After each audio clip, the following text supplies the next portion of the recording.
এই যে শুনছো, আজ আমি আমার মনের ভেতরে জমে থাকা সব কথা তোমায় বলতে চাই। যবে থেকে তুমি আমার জীবনে এসেছো, অনেক কিছুই বদলে গেছে আমার জীবনে। আমি আমার জীবনে একজন দিশেহারা, নিজের মধ্যে হারিয়ে থাকা মানুষ ছিলাম, যে জানতো না যে কিভাবে নিজের সমস্ত প্রবলেমের সাথে ডিল করতে হয়, কিভাবে জীবনে সমস্যাগুলোর মোকাবিলা করতে হয়। একদমই একটা আনকোরা মানুষ ছিলাম আমি, যে মানুষটা এটাও জানতো না যে জীবনের কঠিন সময়গুলোতে কিভাবে নিজেকে শান্ত রেখে সবকিছু সামলাতে হয়। কত খারাপ অভ্যেস ছিল যেগুলো ভেবেছিলাম কখনো ঠিক হবে না।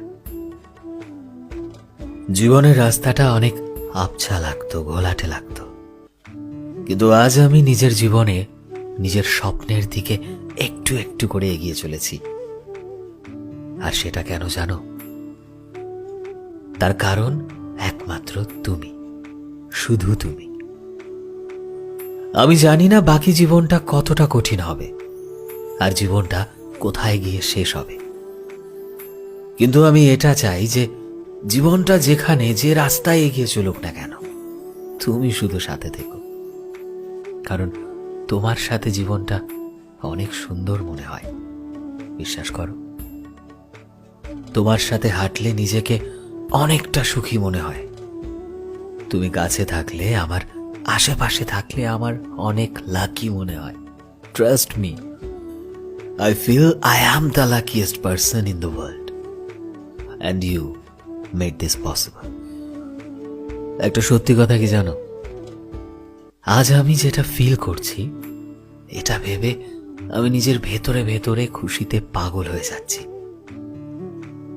আমি তোমার থেকে বেশি কিছু চাই না, আমি শুধু এটা চাই যে তুমি খুশি থাকো। তোমার চোখে মুখে হাসি দেখলে আমার অনেক ভালো লাগে। আমি একটা আলাদাই শান্তি অনুভব করি, যেটা তোমায় বলে বোঝাতে পারবো না। আমার তোমার প্রতি অনুভূতি কেউ কোনোদিনও বদলাতে পারবে না। যে অনুভূতিটা আমি প্রথম দিন তোমার জন্য ফিল করতাম, সেটা আজও আছে, সেটা ভবিষ্যতেও থাকবে। পৃথিবীর কোনো শক্তি নেই যে এই অনুভূতিটাকে ভেঙে ফেলবে।